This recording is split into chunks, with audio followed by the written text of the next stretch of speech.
Welcome to the podcast recording of Middle East AI News, live for Thursday, October 19th, 2023. Brought to you by Carrington Malin, Marketing for an AI-First World. You're listening to my discussion with Dr. Shadab Khan, Director of AI and Applied Science at M42, where we discuss Abu-Dhabi headquartered healthcare group M42's new clinical large language model and the future of healthcare. In today's Middle East AI News Live, we're going to be talking about a big AI announcement from Abu Dhabi, the release of a clinical artificial intelligence model called Med42. I suppose few people knew what a large language model was last year. However, with the arrival of ChatGPT, Bard, Llama, and more recently Falcon and Jace AI models from Abu Dhabi, we've all learnt a lot. But what do LLMs and generative AI mean for healthcare? And we're going to be addressing that in a few moments. Last week, Abu Dhabi-based healthcare group M42 announced a clinical LLM intended for use by doctors, specialists, and patients. It's the best performing specialized healthcare LLM in existence and could become a catalyst for the whole healthcare sector. I'm going to be joined by Dr. Shadab Khan, Director of AI and Applied Science at M42, whose team developed M42's new clinical LLM, Med42. Shadab runs a team of applied scientists and engineers to solve problems in healthcare AI. The clinical LLM, which is called Med42, is just one of the AI R&D projects that he's responsible for.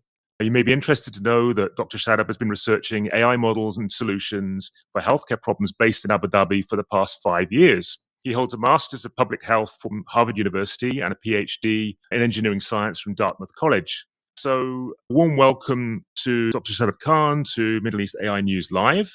Thanks very much for taking the time to join us and telling us more about Med42 and how this AI model could influence the future of healthcare. Thank you very much, Carrington, for having me here. It's an absolute pleasure to be sharing with you the work that the team has done. As you very well described, it's one of the world's best performing open access clinical large language model. And I'd be glad to share more with you on how we developed it and what our vision is. Excellent. And this is red hot news, isn't it? This was just announced a few days ago, and it's the first model of its quality and standard. M42 is an Abu Dhabi-based global tech-enabled healthcare company, the forefront of medical advancement, transforming lives through innovative clinical solutions that solve the world's most critical health and diagnostic challenges. M42 has over 20,000 employees and more than 450 facilities in 25 countries. It's the first of its kind integrated healthcare company that combines a unique medical and data-centric technologies with state-of-the-art facilities to deliver world-class healthcare. So great to have you here, Shadab, to tell us more about Med42, because there's quite a lot to tell. First of all, I think just from a 1,000-foot view, why is this big news? And what exactly is Med42? So to answer your first question, Carrington, Med42 is a big news because so far we've seen quite a lot of very promising efforts in clinical large language model space, particularly when it comes to their availability in the open access arena. What we've seen is there have been several models that demonstrated the promise and potential of clinical large language models. They did, however, fall short on several occasions and benchmarks.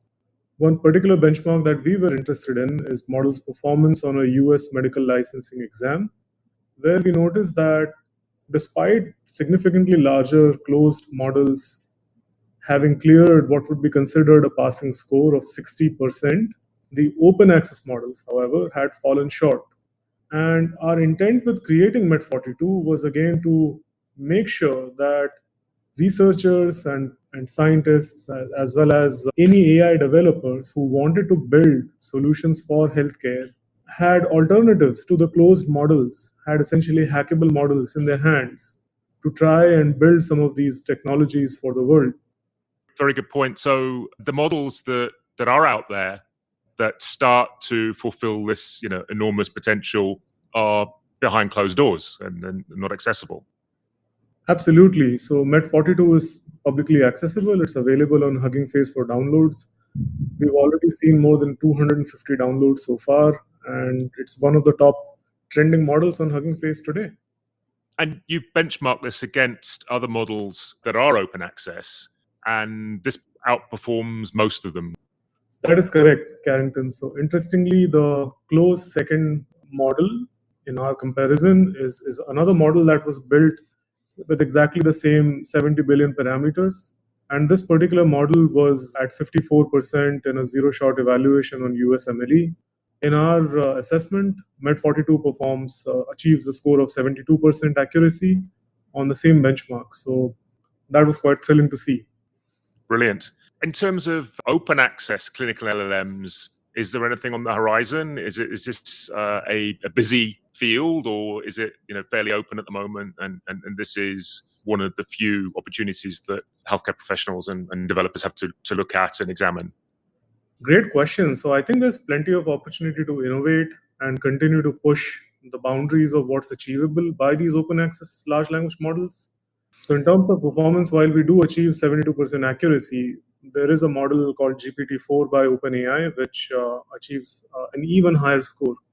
So commitment from our company is to continue to invest time and effort and resources in building this model that allows people to have alternatives to the closed models. Great. And in a nutshell, what are we talking about in terms of value? What does this actually do? Because we've all obviously played with ChatGPT and other generative AI apps and experienced what LLMs can do. But in terms of in the medical field and the healthcare field, what are we talking about? Right.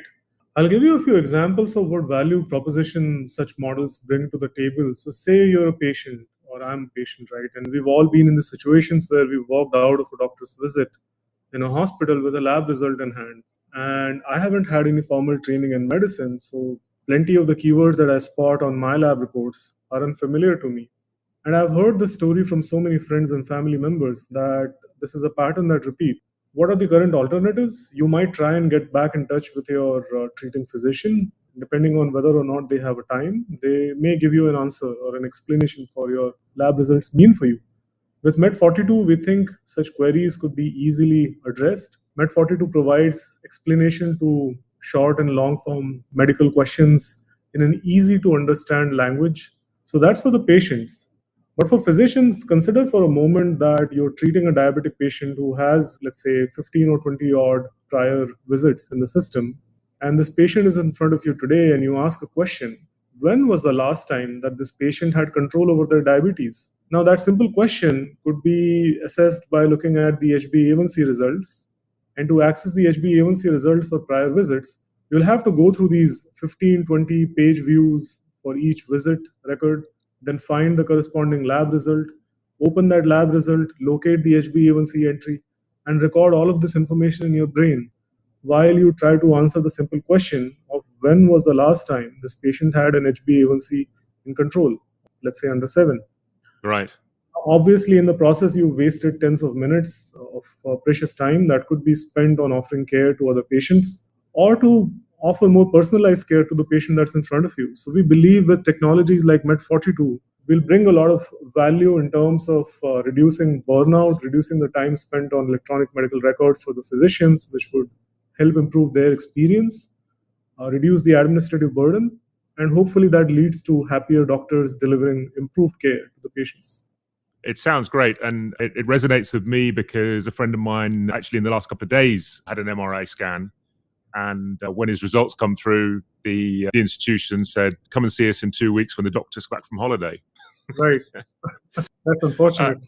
Yes, it is. So why is it now? I mean, why has this not happened before? Because it's a simple idea and it's an obvious need that's there from both the patient side and from the healthcare professional side.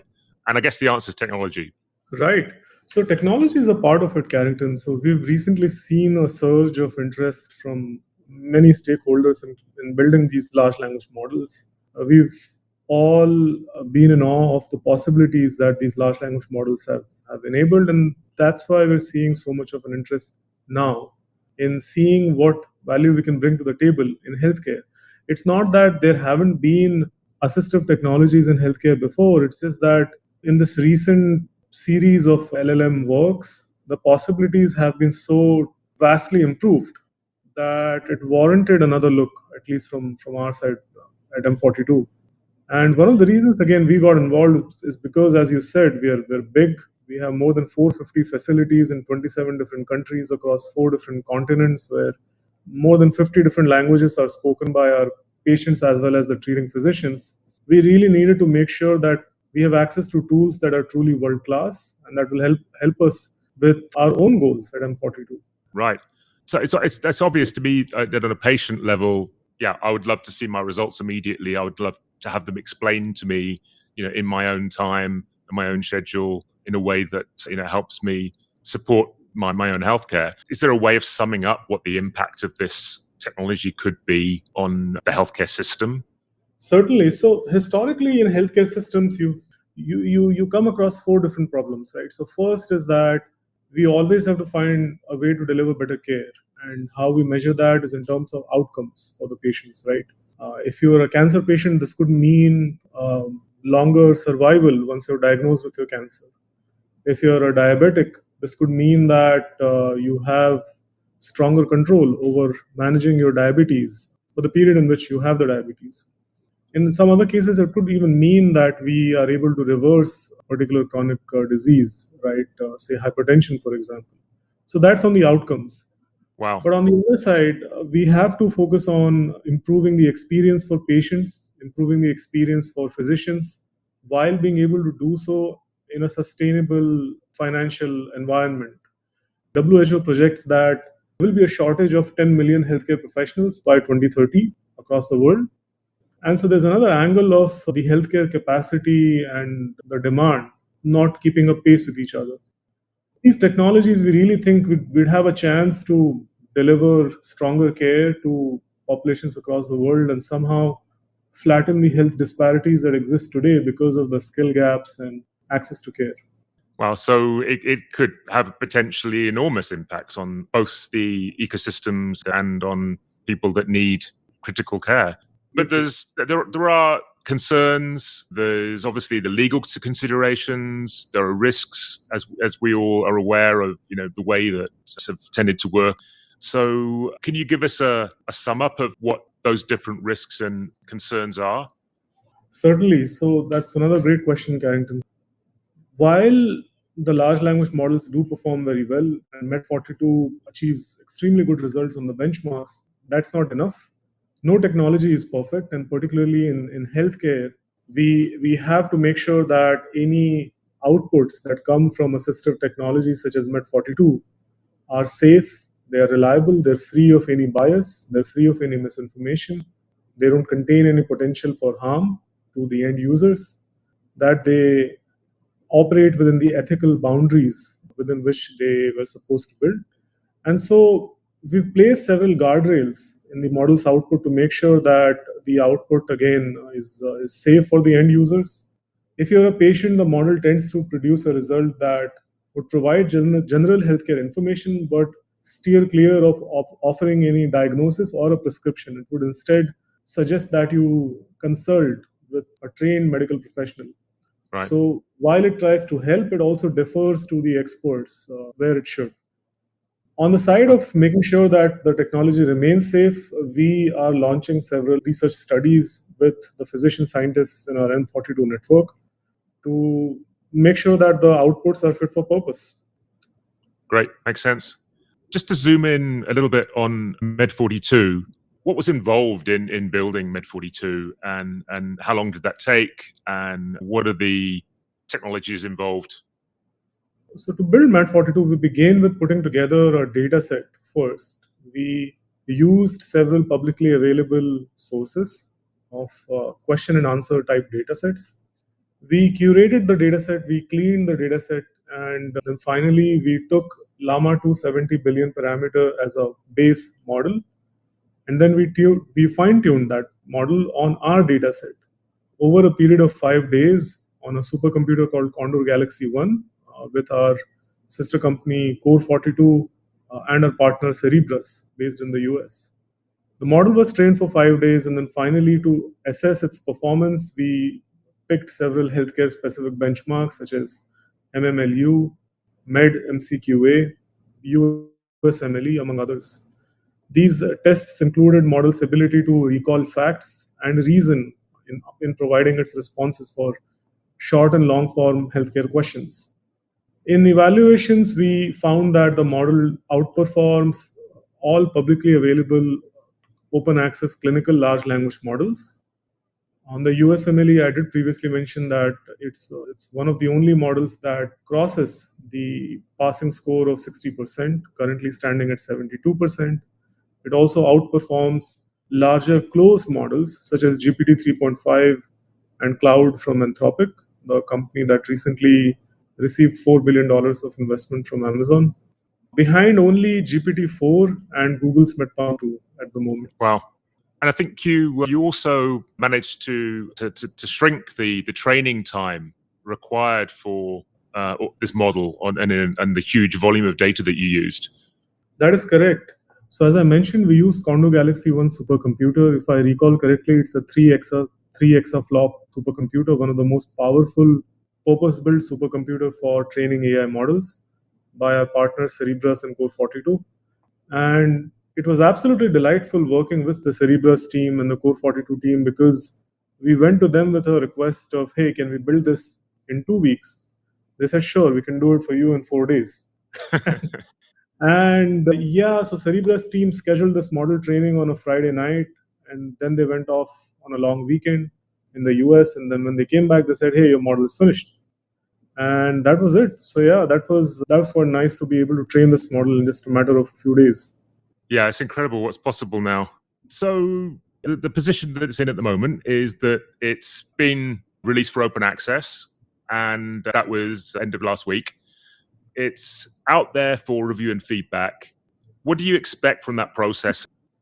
Great question. So the model would remain publicly accessible indefinitely on Hugging Face for anyone to download, test it, fine-tune it further for their applications. Our intention behind making it open access again was, first, we wanted to build while gaining trust from the community. Trust is extremely important in healthcare. We wanted to make sure that our end users understand that we offer transparency when it comes to Med42, which is one of the criticisms leveled at the closed access models. So by putting it out there, we hope to get feedback from the community. We hope to hear from them on what use cases they're finding it good at and where areas for further improvement and growth lies. We hope to hear from them on the safety and reliability of the model's outputs. And ultimately, we have a call for participation, collaboration open to the researchers across the world to come and build Med42 with us. So we hope that some of them are listening and they reach out to us to. Brilliant. We'll come on to exactly how they would do that and what's involved for institutions and developers who wish to experiment with this and become part of the team, if you like, in a moment. In terms of the review phase, if you've got a vision for how long this review phase will be, and then what would be the phase after this? We're beginning with the safety and reliability studies first, because M42 has been a caregiving organization for the past 15 years. So we understand that we need to deliver better care to our patients, but we cannot do it at the expense of safety and reliability of the model outputs. So that is first. That's expected to take between 4 to 6 months to complete. Following that, we do plan to offer Med42 under a closed pilot access to physicians in our network. Okay, so then when will I get this from my healthcare provider and be able to look up my results?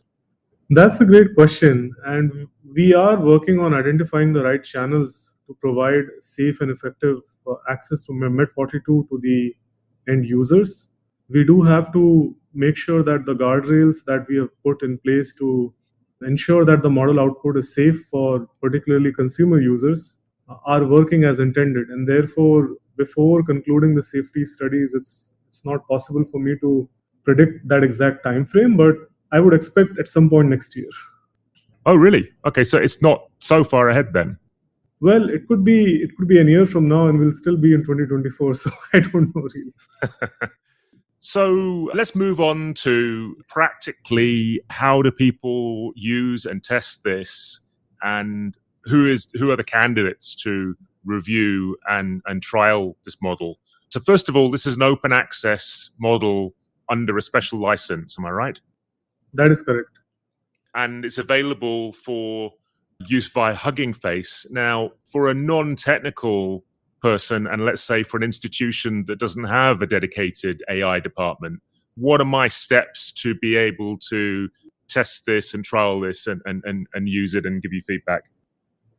I think the options for institutes which do not have a research team or AI developers or data scientists who are familiar with the steps involved in setting up models like Med42 for running them for evaluation are quite limited. Okay. They may find that there are other institutes who are willing to collaborate with them, who do bring in that complementary expertise in being able to set up such models.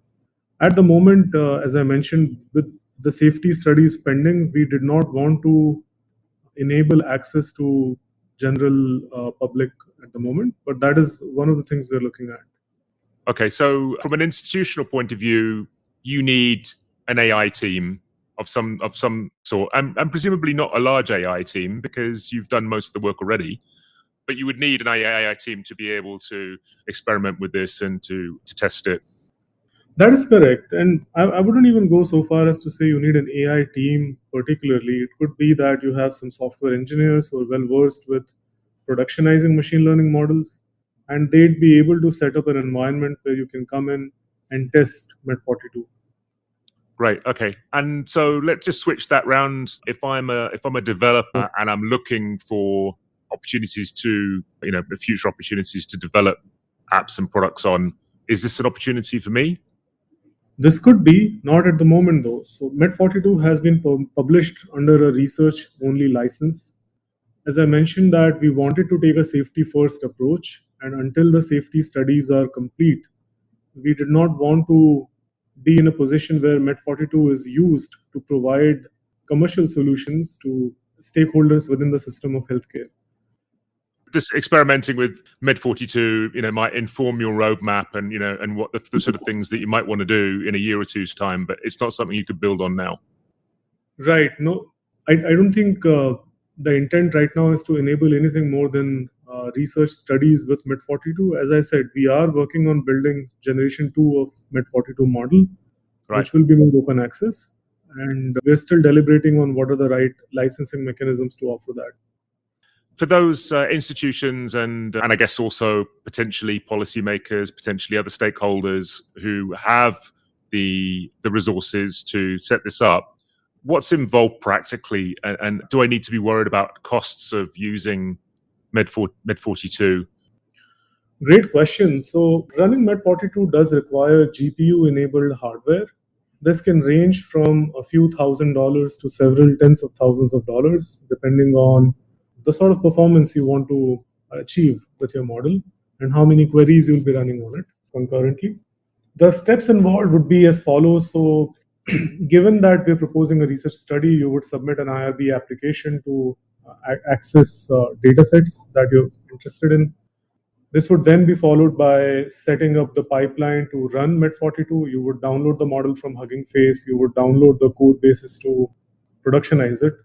You would then pass in the questions from your study into the model that you're interested in and record the response. And then you would compare the response with what you were expecting, which could again come from healthcare experts, let's say doctors or nurses or others, depending on the use case on which you were testing. So by comparing model responses to your expectations, you'll say model performs at a certain level, right? So whether it's an accuracy score or something else that you're measuring. Finally, you would draw some conclusions, and that would be the process.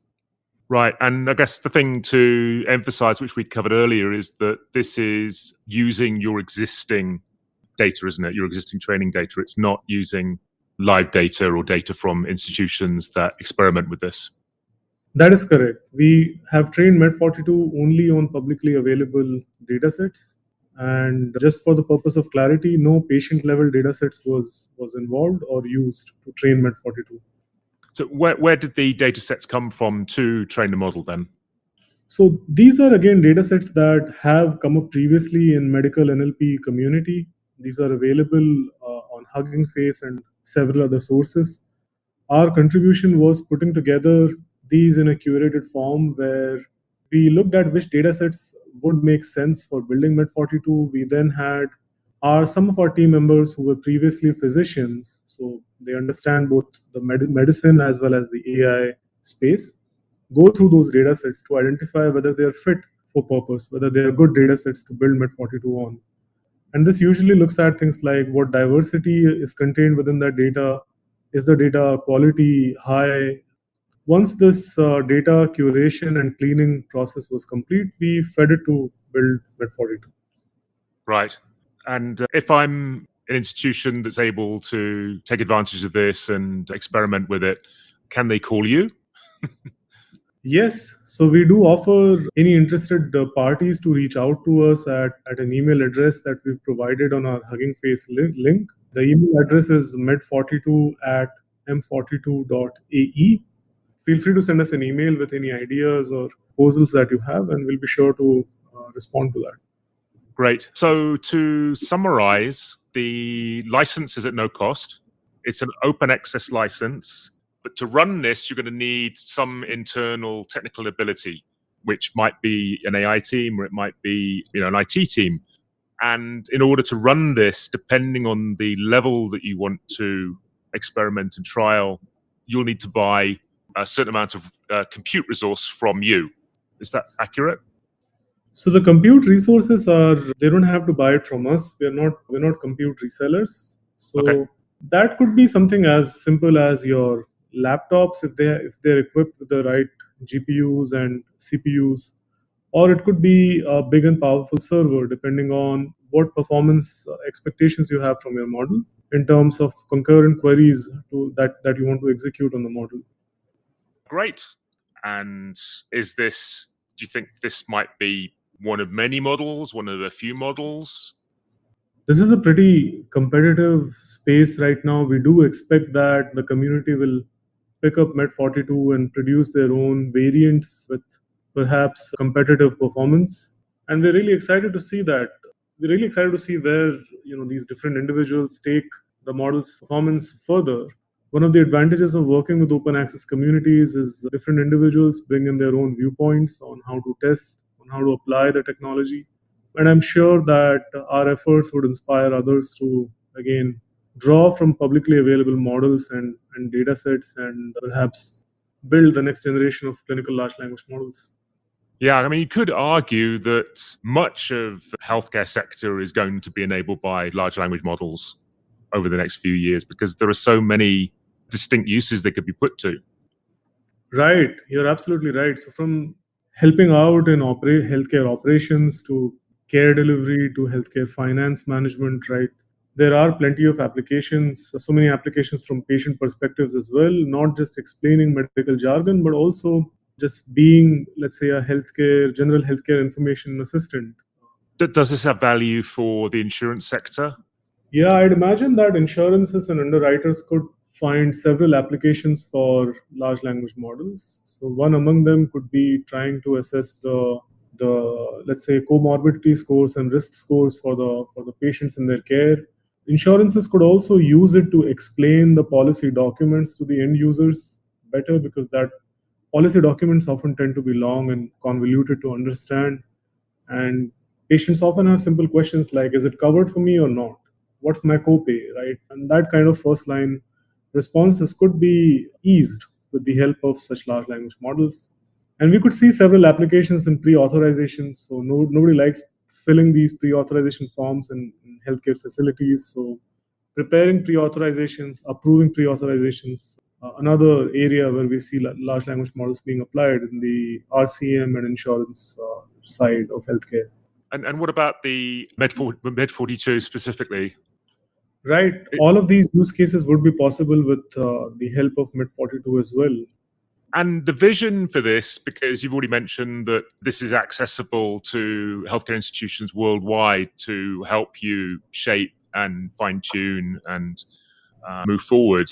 The vision's global, but then that sort of brings in questions related to governance, to the readiness of regulators in different parts of the world to accept this technology in the healthcare space, the differences in privacy laws, across the globe, etc. how much of an obstacle is that going to be? And is it something that you think that is moving quickly, not moving at all, something that's going to happen in the future? Where would you put all of those things? We don't see these as obstacles, Carrington. I think these are necessary guardrails to ensure that the technology is applied safely and effectively in healthcare, particularly, right? And I am aware that FDA, the European agencies, and others are actively thinking about how to regulate the large language models in healthcare, but there has not yet been a draft guidance that has been put out. So while there are calls for regulating LLMs in healthcare, there's no specific guidance available on how to achieve that yet. On our side, we've set up governance that includes diverse set of stakeholders with expertise in law, medicine, AI, and others to make sure that we take several viewpoints in building safe legal technologies that we offer to the world. All the data sets that we picked up from the public domain, for example, went through not only review by medical experts for ensuring that they were high quality, but also by our legal experts to ensure that we were not infringing upon any copyrights or other applicable laws. Right. So does that mean that at the end of the day, the usage by institutions is going to be shaped and governed by the regulators in the various countries that it might be used in? I think it's hard not to imagine that these would remain unregulated, right? As we are all aware that there are several large language models that are publicly available, ChatGPT being one example of them. And these are being used actively by patients, by physicians, and others as well. So I do see that at some point, the regulators would want to step in and draw the lines on what's acceptable and what's not. I don't know how that's going to play out. It'll be interesting to see. The question is whether that would mean that the UAE would naturally be the first place that this could become available, because you're closer to regulators and because the regulators are quite agile these days in creating new legislation. Right. We do work very closely with the Department of Health in Abu Dhabi and other regulators in the UAE. We do have active discussions on how to safely introduce Med42 in Abu Dhabi, and we'll have more to say on that very, very soon, hopefully within the next week. Abu Dhabi is an interesting place to try such technologies, given the large diversity of patients and physicians it brings in from almost 200 countries across the world. And I think you're absolutely right. The regulators here are fairly agile, so I do think they'd be in a position to be trendsetters on how to regulate such large language models by accumulating experience ahead of many other countries. What about the type of data that this will ultimately access? Right. Where do you draw the line on what data is going to be non-patient data that's going to be used, anonymized patient data that's going to be used, other types of data that might be used? How do you think that will progress? We see several mechanisms for softwares and technology-driven products to access healthcare data sets today. For example, electronic medical records are a form of software that store the patient level data along with the personal identifying information. And these EMR systems do connect to population health management systems and other software programs via protocols such as FHIR for data exchange to deliver, again, additional use cases, right? So we think that in a similar manner, large language models could be seen as another software tool that, with the right permissions and authentications set in, could access patient level data as well in order to deliver the value. One such use case where this could apply would be summarizing the patient's medical history. So say you're a patient with a history of cardiovascular disease, but you show up in the clinic with a broken hand, right? Now, clearly for such a case, the patient history that is generated has to be relevant for that visit to potentially an orthopedic doctor. And to be able to create this fit for purpose summary, the LLM would need access to the patient's prior medical records. But there could be, again, additional safety concerns that apply. For example, we could see that the regulators and healthcare operators require the LLMs to be available within the safety parameters of their healthcare IT systems, that is via an on-prem deployment or on local cloud deployment. Fortunately, though, Med42 is a model that can be deployed on-premise, on local cloud, which is one of the key distinctions from the closed models. So I think even if researchers were interested in building models with patient-level data, they'd be able to do so in a safe and effective manner. Could that potentially include DNA? At the moment, Med42 accepts only text format data. So DNA, no. So you could ask it a question on presence of particular variants in your genome reports, and it does understand genetics, so it would respond to you, but it's not able to accept, let's say, the genomics datasets using FASTQ or VCF file formats and be able to use those to provide any additional insights. Abu Dhabi's healthcare ecosystem has been making great advances in the last few years, and it's created a information health exchange, 𝘍𝘍𝘬, that's pulled together millions of patient records from across the Emirate. And so it's really an ecosystem that's ripe for innovation, isn't it? It is, and we're very fortunate to be in this ecosystem because you rightly pointed out the country's leadership made decisions to invest in setting up the right infrastructure. So you have 𝘍𝘍𝘬, which is the health information exchange, again operated by M42, where all healthcare providers within Abu Dhabi share health records. And so as a result, any physician has access to my health records from any hospitals that I go to. And having the centralized repository, again, enables great applications, right? So this is a great place to be, to build new technologies and innovate and see them apply by offering these technologies as on top of the existing infrastructure such as 𝘍𝘍𝘬. And is the broad vision, you think, to link all of these technologies up in order that patients have a seamless experience and they can access their records, they can question tools like Med42, they can use digital services, and it will all be provisioned in a seamless manner, and the same for the healthcare professionals on the other side? So as developers of the technology, we would love to support such an application of Med42 at 𝘍𝘍𝘬 level or in other settings where it provides the necessary insights from the data sets. However, 𝘍𝘍𝘬 is operated by the Department of Health. So if there is any interest from the government stakeholders, we're very open to engaging them to discuss safe applications of Med42 in such settings. Are there any other LLMs in the pipeline?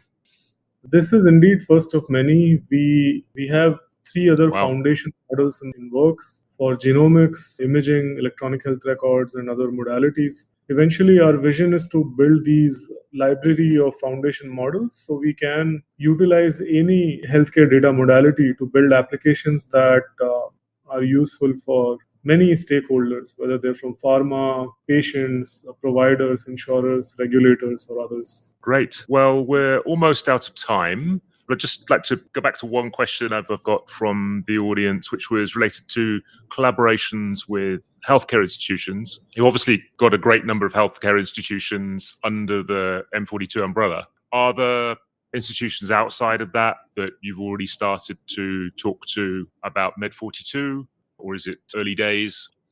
We have active conversations, but it is right to call these early days for conversations outside of the M42 network. Yeah, because the LLM was announced, I think, a week ago at this point. So while we've received several inquiries and interest, it's too early to call those out. Any final comments before we round off?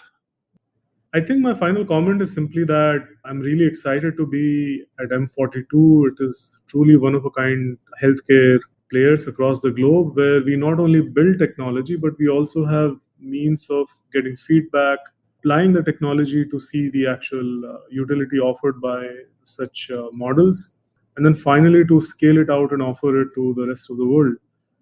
So I'm consider myself very fortunate to be here, and I'm really looking forward to building these groundbreaking new tools and put them in the hands of practicing physicians and patients across the world. Brilliant. Exciting stuff. Shadab, thank you so much for joining me today. I learned a lot. I've been talking to Dr. Shadab Khan, Director of AI and Applied Science at M42. You've been listening to a recording of Middle East AI News Live for Thursday, October 19th, 2023, brought to you by Carrington Malin. Thanks for listening.